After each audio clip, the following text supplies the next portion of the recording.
नमस्कार, मैं हूं अक्षय यादव। साथियों, जैसा कि हम लोग देख रहे हैं कि महंगाई आज देश में आसमान छू रही है। लगातार महंगाई बढ़ता जा रहा है, सब्जियों के दाम लगातार बढ़ रहे हैं। ऐसे में जो गरीब तबका है, समाज का जो गरीब तबका है, उसका जीवन यापन करना मुश्किल हो रहा है, क्योंकि वो प्राइवेट सेक्टरों में काम करता है, ठेकेदारी के अंदर काम करता है और उसको 8-8, 10-10 घंटे मेहनत करने के बाद महीने में उसकी तनख्वाह मात्र 10,000, 12,000 इस प्रकार उसको मिलती है। ऐसे में उसको पूरा घर चलाना है, परिवार का खर्च देखना है, ऐसे में उसको सब्जियां खरीदनी है। लेकिन लगातार जिस तरीके से महंगाई बढ़ रही है, वो पूरी तरीके से घर चलाने में विवश है और अपने बच्चों का फीस भरने में असमर्थ है और पूरी तरीके से उसके जीवन यापन में एक बहुत बड़ी बाधा उत्पन्न हो गई है।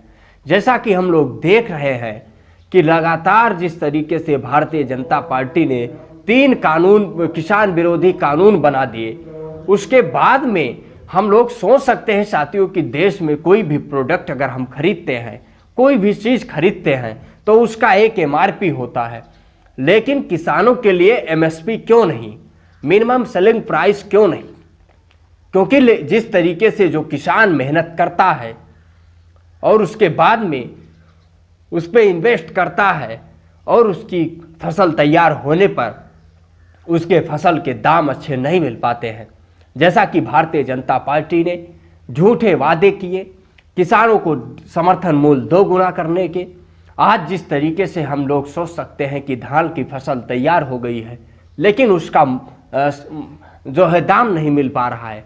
800, 900 में और 1000 रुपये में यहाँ बिचौलिया व्यापारी खरीद रहे हैं और जो ये सब्जियों के दाम बढ़ रहे हैं साथियों, इसका मुनाफा किसानों को नहीं हो रहा है, इसका मुनाफा व्यापारियों को हो रहा है।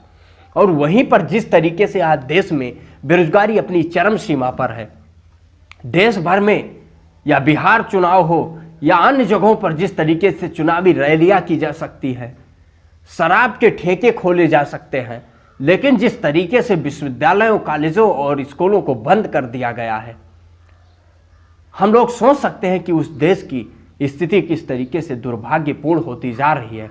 और आज जिस तरीके से भारतीय जनता पार्टी ने देश में अघोषित इमरजेंसी जैसे हालात खड़े किए हैं, आज कानून व्यवस्था नाम की कोई चीज़ नहीं बची है। दिन प्रतिदिन अपहरण, लूट, बलात्कार की हत्याएं सामने आती हैं और पुलिस पूरी तरीके से, कानून व्यवस्था इस सरकार में पूरी तरीके से ध्वस्त हो चुकी है और पुलिस जो है मूक दर्शक बनी रहती है।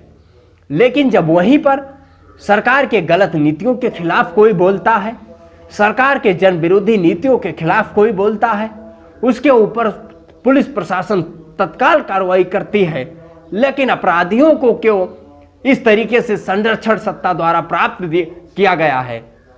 क्यों सत्ता द्वारा अपराधियों, गुंडों, मवालियों को इस तरीके से संरक्षण दिया जा रहा है, जिससे देश और समाज में जिस तरीके से आज नकारात्मकता फैल रही है और पूरे देश को बर्बाद किया जा रहा है। इसलिए हम लोगों को इन सब विषयों पर सोचना चाहिए, विचार करना चाहिए। और किसानों के सामने एक बहुत बड़ी चुनौती है, गरीबों के सामने एक बहुत बड़ी चुनौती है, क्योंकि उनको अपने बच्चों का फीस भरना है, उनको परिवार चलाना है और वो परिवार चलाने में और फीस भरने में असमर्थ हैं। और धान की फसल तैयार हो गई है और उनका समर्थन मूल्य नहीं मिल पा रहा है, उसका दाम नहीं मिल पा रहा है।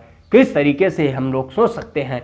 और बीजेपी किस तरीके से बेहुदा बयान देती है कि किसान अपने जो है अनाज को रोक कर बेचे। साथियों, उसको अगले फसल की बुआई करनी है, उसको पैसे कहाँ से मिलेंगे? इसीलिए हम लोगों को ये सोचना चाहिए कि MSP की गारंटी होनी चाहिए, मिनिमम सेलिंग प्राइस, इसकी गारंटी जब तक नहीं होगी किसानों को समर्थन मूल्य नहीं मिल पाएगा। अगर आप हमें YouTube पर देख रहे हैं तो सब्सक्राइब करें हमारा चैनल कबीर न्यूज़ और बेल आइकन टैप करें ताकि आपको नोटिफिकेशन मिलता रहे हमारे हर वीडियो के अपडेट का।